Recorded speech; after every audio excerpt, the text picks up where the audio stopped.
last Q&A of day one for the Crochet Garments with Confidence Summit 2023.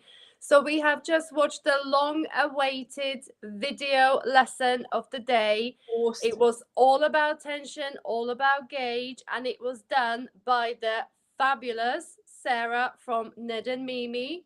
Here she is. Let's welcome I can't our beautiful guest. There she is. Hi. Hi, Hi, Sarah. guys. So we've had people saying they've been waiting for this video. They wanted to learn more about tension, more about gauge, and we're so happy that they loved your video. Everybody was amazed at, like, in depth explaining. The slides were beautiful. So we're very happy to welcome you to this Q&A, and we're just going to wait for a few people to pop over, because I'm pretty sure, judging by the chat going on underneath that live premiere of your video, I'm judging by that this chat next to me is going to explode with questions. But before we get into those, let's just remind ourselves about the We Crochet giveaway that we've got going on. So if you are able to scroll, here they come. If you're able to scan the QR code, do so and fill out the form to be in with a chance to win $40 gift card. And I'm going to cut this short because we're going to lose track of these comments all coming in. Hannah just popped the link in the chat as well. And we will share the link with you because the giveaway is open till Tuesday, 6 a.m. EST, 11 a.m. BST. So plenty of time to enter. And let's have a look into the chat. I'm seeing the first comments we need to bring up on the screen because this is what I was talking about. So amazing. Sarah, honestly. And so everyone, if you haven't watched it and you are catching this before the end of Sunday, you need to go and watch it whilst the summit is still happening. And then come back to this, and this will make much more sense, I think. Absolutely, yeah. So it's exactly the same. Thank you for such an amazing video. It was so helpful. And then Facebook doesn't tell us who you are, but loved your video. Thank you for participating. Yay!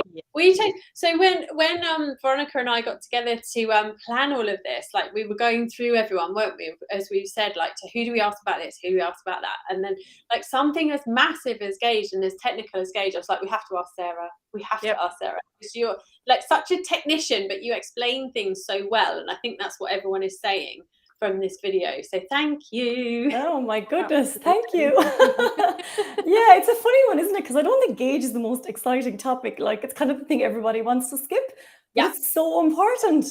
It's so important, especially for garments. I mean, you just have to start with it. There's no choice but to get your head around it, really. Absolutely. Definitely. Lots of people say that they just ignore it because they're scared of it. Like blocking, like all these things, like they're just like, it'll be fine. And it's like, no, it might be if you're lucky, but really it won't be. So, you have to do it. It's an important step, and obviously we hope that Sarah's video has convinced you to pay more attention to the tension, to your gauge swatch, because as Sarah said, it's a perfect opportunity to see what the fabric's gonna do as well. You can practice your stitch as well on like a smaller pattern before you commit to a bigger project, and before you make sweater in a stitch. Because sometimes, I don't know about you girls, but sometimes when you start with a certain stitch and you say, yeah, it looks beautiful, but I just hate making it. Yes. And I'm like, I've done that, and then you're like, nope. Yeah, I'm like, nope. Or sometimes when you go like a 2-row repeat, I seem to like enjoy one row more than the other. Yeah, I know what you mean. Yeah, and so when you say like you've got some nice fancy stitch on one row and then you have to go like back in single crochet, so you crochet on the same side, and I'm like, oh, it's a single crochet row. I don't like this one. Sure. So, tension. I have got a question that we have had earlier in one of the other chats, but we've saved it for you, Sarah, because we think that it's appropriate here. So, does it make any difference when I buy a ball of yarn and it says crochet hook 6, but can I use an 8 or a different one that is stated on the label? Okay, that's a really good question, actually. So what's on the label is a guideline.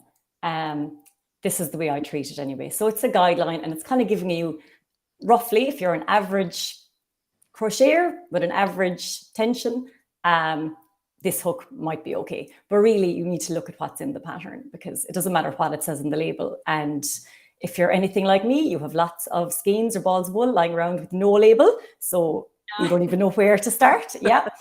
So what matters is what's written in the pattern. And even the hook size given in the pattern is also just a guideline, just a starting point. If you crochet differently to the designer, you might use a completely different hook, and that is absolutely fine. Like, I crochet really tightly, and I've had to try and kind of loosen up because I was having such awful problems with gauge that eventually I kind of had to acknowledge, like, it is me. It's not all these patterns. It's all me. these patterns going wrong. Yeah, all the patterns. Yeah, why are things always too small? No, so yeah, it is me. So I've kind of had to loosen up. But if you don't want to really adjust your tension or your style of crocheting, then you can just change up the hook size and yeah, just do what works for you, as long as you can match the gauge and the pattern. The hook size is not set in stone. Yeah, because you know, I've heard somewhere before, like I don't personally buy knitting patterns because I'm an awful knitter, but I've heard somewhere that some of the knitting patterns, they don't actually give you a needle size.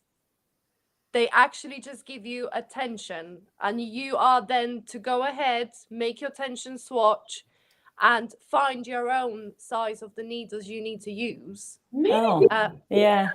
That's interesting, isn't it? Yeah, I've heard that before. I'm like, force everyone to have to do a gauge swatch, wouldn't it? Yeah. I feel like it's nice to have a starting point, though. I'd like to know. Yeah. And I think after a while, sorry, go ahead, Veronica. No, go ahead. Oh, no, I was just going to say, after a while, I think you get to know your own tension. So you'll know with a worsted weight yarn and a 5mm hook, this is what I usually get stitches wise or something. And so you can kind of tell by looking at a pattern, oh, this person obviously crochets much looser than me, so I'm going to have to change my hook size or whatever. That was my only pearl of wisdom that I thought I will share for this section. This is it. This is all I've got.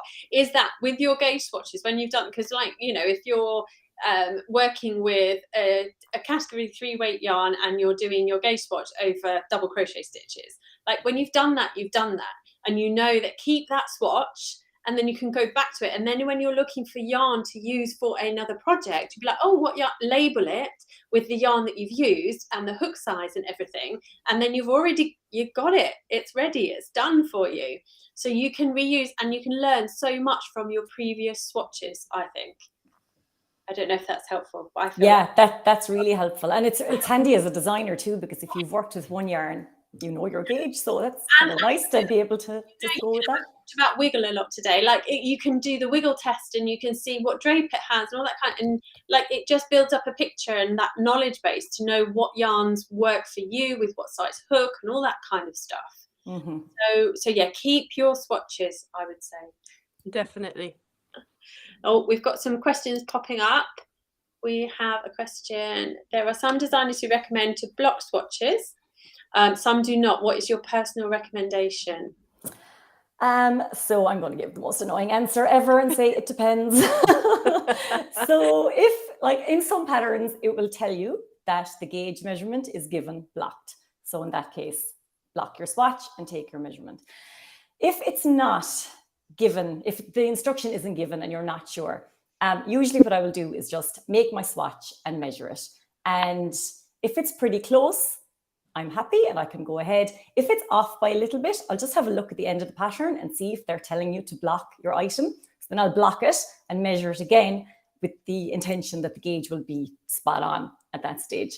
But yeah, it's a difficult one if the pattern doesn't say whether you need to block the swatch or not. But I guess the kind of rule of thumb is if the finished item is going to be blocked, you can safely block the swatch and then take your measurement.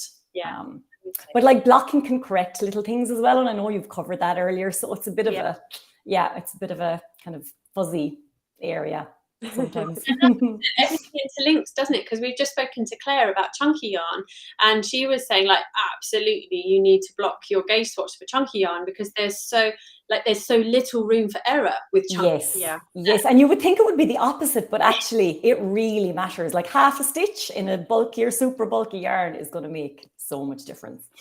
Yeah, absolutely, because your little half of stitches will eventually add up to one stitch, and then another stitch and another stitch, and then you're gonna end up with something rather off the size you want to make. Whereas a fingering weight yarn, you can kind of go, I've done it myself, where you're just like, I'll be all right. If I just stretch this a little bit, So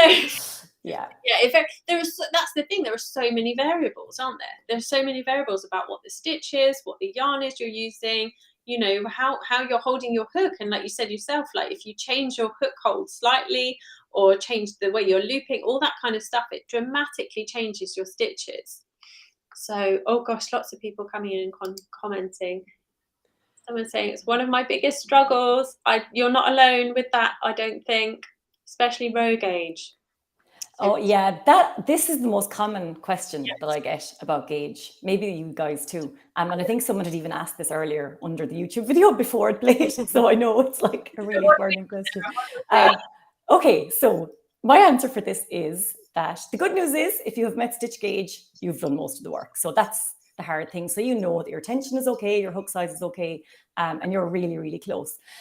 For the row gauge, I used to struggle with this too until I learned about, is it called the golden loop or the magic loop? I always get this mixed up. It's the golden loop, isn't it? So it's basically the first loop you pull up with your hook. So that loop is going to determine the height of your stitch. So if you need your stitches to be a bit taller, you pull that loop up a little bit more. And if you need them to be a little bit shorter, you just pull it up a little bit less. Now, I mean, if you're making a scarf, the row gauge, maybe you could kind of just keep going a little bit extra or a little bit less until the length is what you want. But if it's a garment, it's really, really hard to get away with doing that. I mean, you can extend length in certain places like the torso where there's no shaping or sleeves or something. But in most garments, there's going to be some shaping up around here, up around the bust. And depending on the construction of the garment, you're going to want to try and get both right. But yeah, that golden loop, I think, is the key. Unless you've anything else to add now, but for me, that was kind of the big thing. Something that we came across recently in the cardigan collection I did last year was that it also the construction of your garment will then dictate, like if it's a side across, it's more important to get that right. Is true. So for one of mine that I have done quite a lot of side across, and I'm like, your row gauge is far more important than your stitches. You can add and subtract stitches to the length really easily. So I think it's also really important to, and that's what we're saying throughout the whole summit, isn't it? You really need to dig down into the pattern that you're making and figure out the construction, the gauge, the stitch, everything, and how it all works together. So just to complicate things more, people. Yeah, but everything is interlinked. Every topic that has been talked about today is kind of dependent on or depends on something else. So I think just getting little nuggets from everywhere and trying to put them all together that's what'll get you over the line in the end. That's it. It's an entire process, isn't it? Definitely. Julia, before learning the importance of gauge, I would make a different size of garment. I would make a larger size or smaller size, but it wasn't happen the end. And then she's commented down afterwards, Julia has said, now I make wearables that actually fit. Yay! And that is the difference. That is the difference, isn't it? Because I think that is the temptation, and that's what I would have done and did do. I just made a different size. So I was like, well, it's too big for me. Then I'll make the size down, which is not a bad logic, is it? It's not a bad logic, but there is an easier way or a better way. Because as designers, we have designed them so that they will really fit you nicely if you meet the gauge. What else have we got? Trying to keep up now with the questions. I've lost my place now. Oh, here we are. Do designers include the yarn used in the gauge swatch in the yardage needed to complete the project? So I'm going to say probably not explicitly, but I can only speak for myself on this, but I'll always add a little bit to the yardage on top of what I've calculated, because look, it's just better to have a little bit extra, I always think. And I mean, okay, with chunky yarn, you're going to use a little bit more to do your gauge swatch, but with most yarns, the gauge swatch isn't going to take up so much yarn that you're going to run out. But having said that, I have frogged swatches before to finish a project. I was saying that earlier. Yeah. Yeah. I've definitely done that. Yeah, so don't do that, but I mean, you can do that if you have to, and then you can keep your swatch, but at least nothing has gone to waste. So that's, Yeah, I would imagine that most of it. So I add 10%. yeah, Of I an do the same. already healthy Yeah, I do the same. number anyway, and then if Yeah. it's, and I always, if when I then work out the amount of balls, if it's anywhere near the top of a ball, Yeah. I can add another one. Yeah. Add another one. Yeah. Yeah. Yeah. I don't want people to run out. It's how awful would that be? Like if you've got spare yarn, like we can always use spare yarn, can't we? So yeah, Yeah. yeah, I would say so. Right, where are we? Oh, Kira has asked, how does tension change when you do decreases? I find myself pulling tight when the rest is looser. I don't know if this applies. That's a good question. I suspect maybe on the decrease rows, you could be concentrating a little bit more, because I find if I'm really concentrating, things are always tighter. And that's why in the video I say that you need to make the gauge swatch big, because you're concentrating a lot at the start. And those rows for me are 90% of the time, they're tighter than when I get to the top of the gauge swatch. So I wonder if it's something like that. Yeah, it's kind of hard to say, really.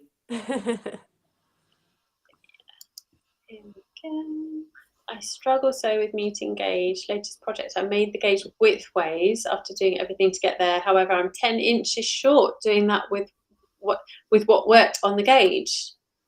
Gosh, that's a big difference. 10 inches. Wow. 10 inches, my gosh, that's a big difference, isn't it? It's like something that's that different. I would say you probably need to go back to the drawing board, don't you? I think so. Yeah, 10 inches is an awful big difference, isn't it?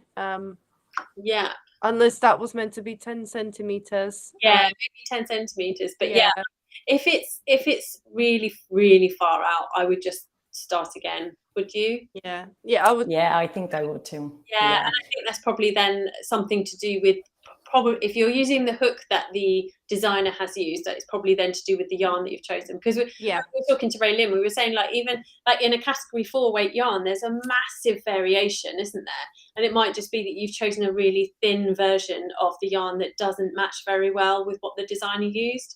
So your gauge will be off. Even if you crochet exactly the same as them, your gauge will be completely off.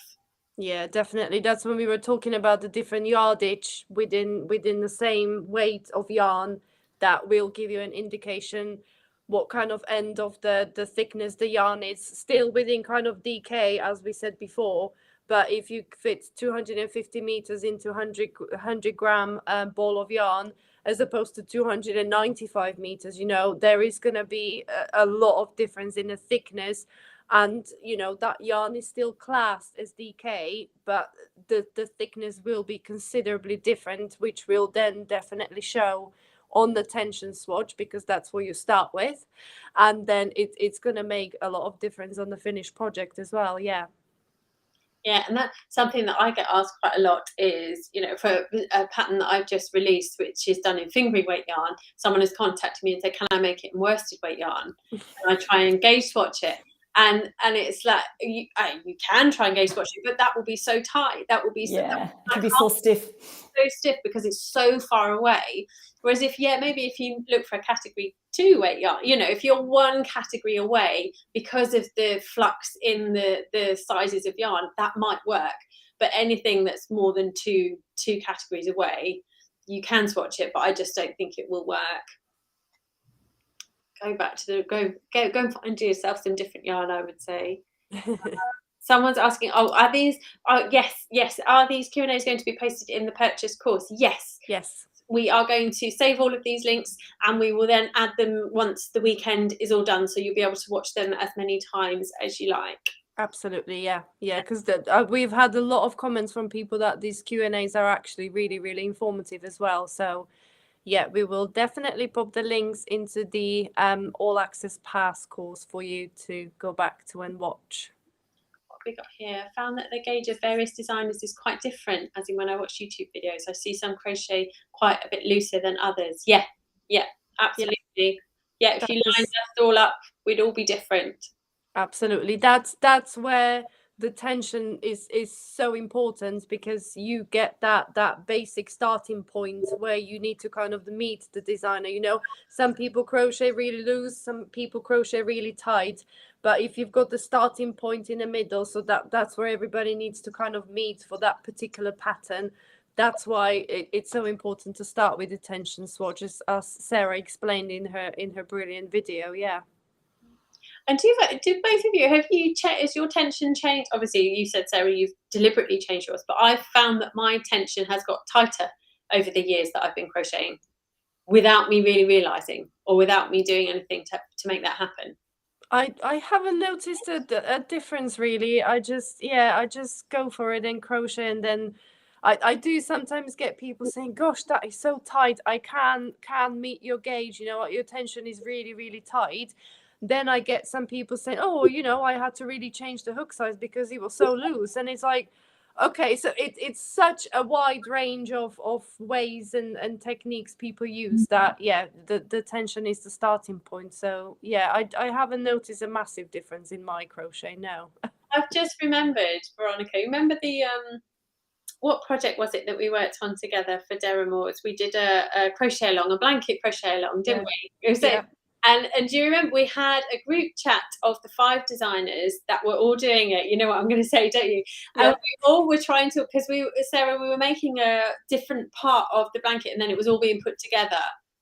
So we did like a week each, and we did these panels and stuff. And so we all had to basically work out with this same yarn our gauge. And like, we were miles apart, these 5 designers. And you would think we were, you know, using a DK weight yarn, we would be similar. Nope. Yeah, it was a wide range, but then I think then we realized that the finished blanket is clearly going to be made by the same person.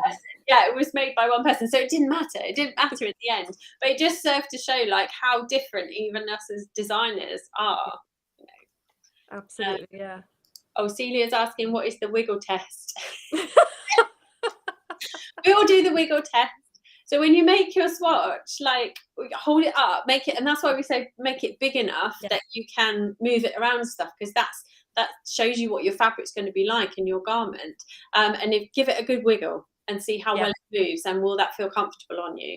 That's it, yeah. My wiggle test, anyway. I don't know about anyone else. that is the wiggle test, yeah. So you basically find out how the fabric would move on your body, you know, whether it's kind of loose and pliable, or whether it's going to be really stiff, which sometimes it's good for, you know, like jacket type cardigans, which you're going to wear as the outer layer. So if it's really stiff and that's what you're looking for, so yeah, that's the wiggle test with your tension swatch, to see how the fabric behaves when you're going to wear it and how it's going to move on your body. So yeah. Wiggle test.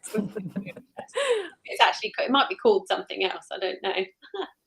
I found the same brand or type of yarns can have a wide variety of thicknesses, which would affect your gauge also. Yeah, definitely. Yeah, that's what we were saying.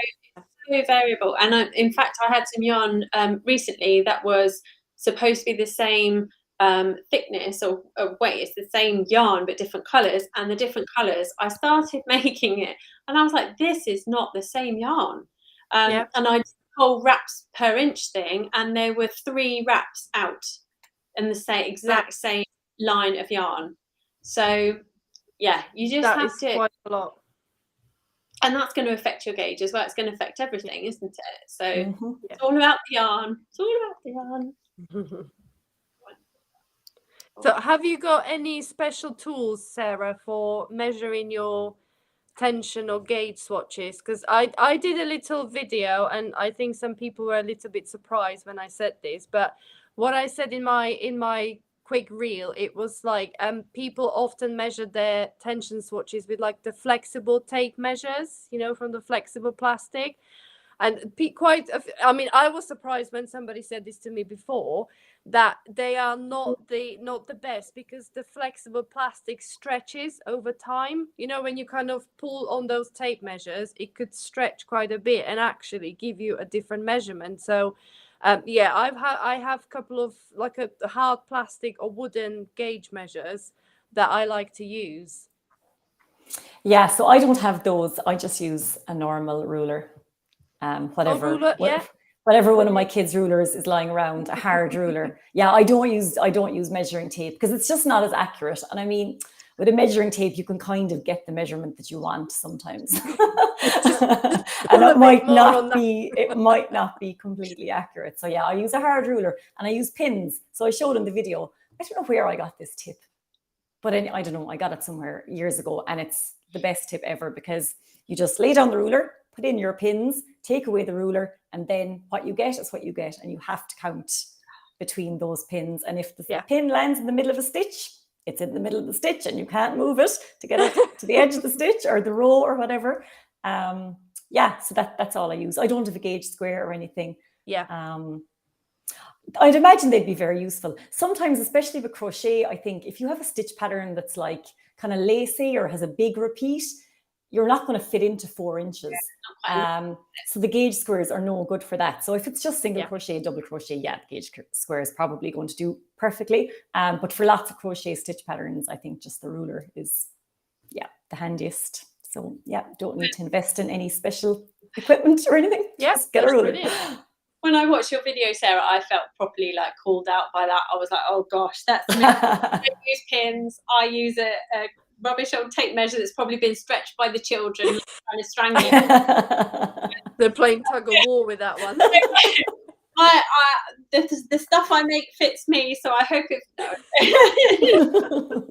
But just, again, it goes to show, like, this whole summit thing. Like, there are so many tips that we can pick up from each other. That's exactly what this whole thing is about. Yeah, for sure. That wraps per inch thing just like is mind blowing to me. Like the fact that it doesn't matter what you wrap it around, you can wrap it around anything. Like, if people haven't heard of what so wraps per inch is a way of measuring yarn within an inch. So how many times it goes round in an inch, and you can do it round a ruler, or you can do it round one of these little doobry things, and it tells you how many wraps that is. So if you've got a ball of yarn that has lost its label, you can it's a really good way of working out what weight yarn it is. So, which again, I had never heard of wraps per inch until not that many years ago. Same. It's acquired knowledge, isn't it? That you're suddenly like, oh, hello, someone's talking about that, and I don't know what it is. And then you have to go and find it out and all that kind of stuff, don't you? Yeah. Oh, right. Where are we? Sorry, I've lost track with it. Here we are. There we go. Ever since I got involved in amigurumi, my tension is much tighter. Yes. Yeah, I can imagine that would happen. Yeah, because it does. Like, I can imagine if you make lots of chunky stuff where you have to try and keep fairly loose, then of course it would be, the opposite effect, wouldn't it? Yeah, that's really interesting. Definitely, yeah.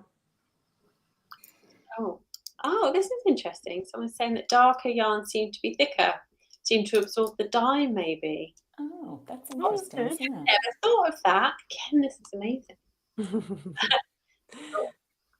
Kira's saying, I'm not familiar with the term frog. Oh. Again, neither was I for a long time. So frogging is just where if you make a mistake and you need to pull your yarn back, you frog it. That's it. Called frogging. I think it's because you kind of rip it. So you kind of rip it, and it sounds like a frog. So I think that's where it comes from, frogging. Yeah. That's brilliant. Yeah.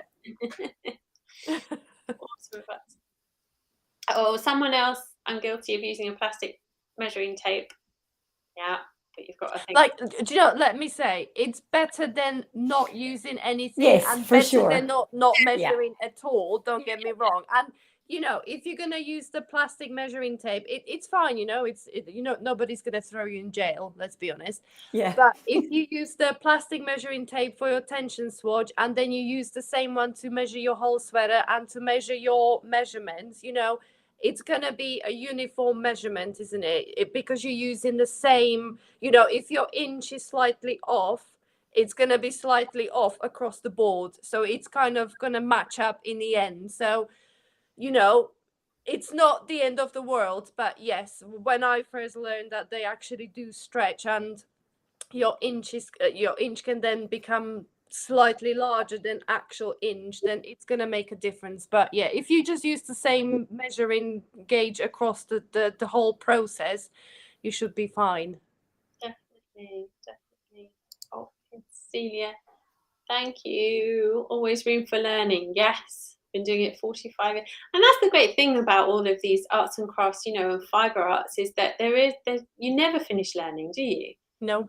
And as designers, we are pushing ourselves to come up with new things for you and new ways of doing things, and like finding all these kind of hacks that everyone's finding. It's amazing, isn't it? You never know everything. In fact, my mum belongs to a crochet group, and she went the other day and she said, oh, there's someone that's chatting about this. What's this Tunisian crochet, Hannah? What's that all about? Or is that, and like, she's been knitting and crocheting for like so many years, and she was like, I don't know what that is. Like, of course you're not going to know if you've never come across it. So yeah, she's discovered a whole new world now, hasn't she? Wow. She's not sure about it though, because she's a really, really good knitter, and she was like, I don't like this idea of it being sort of like knitting and sort of like crochet. I was like, just don't worry about it. Yeah. Oh, some advice about tools. Did I write anything down for the gauge? I can't remember. Just flicking back through the comments. Oh, someone messaged me this question saying, is it better, I think I probably know what you're going to say, is it better to try and adjust your gauge, or should you just fudge it and add and subtract from the pattern? Like, which is easier, which is better? Oh, well, you know what I'm going to say. I'm going to say try and adjust your gauge. I mean, look, it depends how much you love maths, and it depends how complicated the pattern is. And like, I don't know, I guess how stubborn you are about your tension if you really don't want to change it. Yeah. Oh, Like, there's lots of things. If it's a simple, like, I don't know, the garment is 2 rectangular panels, look, you can probably fudge it. But if there's shaping, if it has a top-down yoke and there's lots of increases and there's different rates of increases for the bust and sleeves and things, like, I don't want to rewrite that pattern. If it was me, I would rather just follow the pattern. So it depends a bit on the complexity of the pattern, I think. I wonder if there's also an element there of, or it certainly would have been for me when I first started, of like, I don't really understand gauge, so I feel like it might be easier just to fudge it in. But I think if people really understand the fundamentals of gauge and how actually it is, once you get it, is actually quite straightforward, then actually that's a much easier option than trying to change a pattern. Yeah, I agree. So yeah, I would also try and do the gauge. I mean, there is a bit of a learning curve, like knowing if you have to go up a hook size or down a hook size, or what you might need to adjust. Yeah, and I'm not even going to try and say it now because I know I'm going to get it wrong. Down, I can't remember. Yeah, I know. I still have to think. I have it written down, and then I just look at that sometimes. Yeah. Oh, lots of people saying thank you for a lovely day of learning. Look forward to tomorrow. Yay! Fun meeting you. It was fun meeting all of you guys watching and firing all these questions and comments. Someone who's saying COVID prevented me from being in my 9-year-old granddaughter, now 13. In the meantime, she's taught herself to crochet and she's actually designing projects. That's amazing. Fantastic. So many more younger people, like proper younger people doing it now, isn't there? Yeah, well, we hope she has been watching a summit and she's going to be the new and upcoming garment designer. Yeah. Hopefully, after all these lessons, she should be halfway there before we dive into day 2 tomorrow. Gosh, it's 8 o'clock here. My gosh. I'm just in the time. Wait, I'll pop the codes back up. So if you haven't already, I'm sure you already have, but if you haven't already, click on this code and I will share, where is it? Because this has got the schedule and everything ready for tomorrow. Yeah. You can go ahead if you've got time now, because I know it's not as late in the evening as in various parts of the world. So if you've got some time this afternoon, go through the schedule and you can, what's the word I want to say? You can schedule the lives, can't you? The premieres. To click, click the notify me buttons. You can say on YouTube, yes, please notify me when they go live, so you don't have to keep track of everything. Your phone or your device will just say to you, here we go, off you go. And then come and join us for the live sessions afterwards. Yeah. But if you do want to upgrade to get your all access pass, that is still available, and you get Sarah, you're wearing your top, aren't you? That's in there. I'm wearing my top. Yeah, it's a bit too cold to just have the top on. So it's kind of a summer top, but I'll just show you at the top of it. We've done a collection of 15 pattern PDFs collected from all of the designers to kind of showcase the topic that they're talking about and stuff. So that's Sarah's pattern that's available in there if you purchase the all access pass. But yeah, otherwise, I think have I just missed a question at the end? I think there's somebody said they're gutted they missed today as they're wanting to crochet clothing for myself. So you have got actually two options. The free summit continues tomorrow with those lessons, and all the links to the videos that premiered today will be still available on the summit page that you can scan, or you can click the link in the comments. So if you want to double up tomorrow, start bright and early and rewatch day one videos. They still will be available, even the amazing gauge video by Sarah. So you can go back to it and rewatch it tomorrow before we kick off day two. But we do have to just remind people that those videos might disappear after the summit's finished. So after the end of tomorrow, I know that at least one video will be going. So there is the all access pass that is still available at the special summit price this weekend before it gets a little bit more expensive for the last couple of days that it's actually available in this format. So yeah, don't hesitate. There is still a couple of options for you how you can get all the content that we've been sharing today. Definitely. Cool. I think right. That's it. I think that's it for today. Oh my goodness, we did it! Yay! Yeah, well done, guys. It's been a long day for you. Honestly, it's been absolutely amazing, and I can't believe there are still so many people here with us. We can see how many of you are there. So thank you everyone for joining us, and I hope that you've got lots and lots of tidbits and information and stuff, and that you've enjoyed it as much as we have. Yes, it's been fantastic. Yeah. Definitely. Oh, thank you, everyone. Yeah, so thank you ever so much, Sarah, for joining us. Thank you for having me. Thank you for inviting me and for having me. It's been a pleasure. Like we said, we couldn't think of anyone better for the job. Definitely. All embarrassed, aren't you? You're like, no. Yeah. Bless you. So we will see everyone tomorrow bright and early if you're in EST time.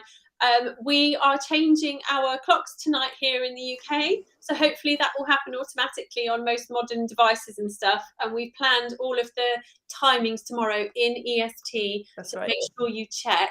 If you are over here in the UK and the time zone is changing, it might shuffle to something you're not expecting tomorrow. We hope we've worked it out correctly. If not, we'll be here some point tomorrow to join you, I promise. No, we will be, because our clocks are going forward again, so we'll go back to the 5-hour difference. So yeah. Oh, it hurt our brains. It hurt our brains to work it out, but we did it. We started 8 a.m. in EST tomorrow, which is 1 o'clock for us. Hannah, set your alarm. I don't know, just message me when I need to go. Yes, no, we will be here regardless for day 2 of the Crochet Garments with Confidence Summit, and we hope that all you guys will come back to join us for day 2. Invite all your crochet buddies, invite all your friends, and we look forward to seeing you tomorrow. Yeah. Bye, everyone.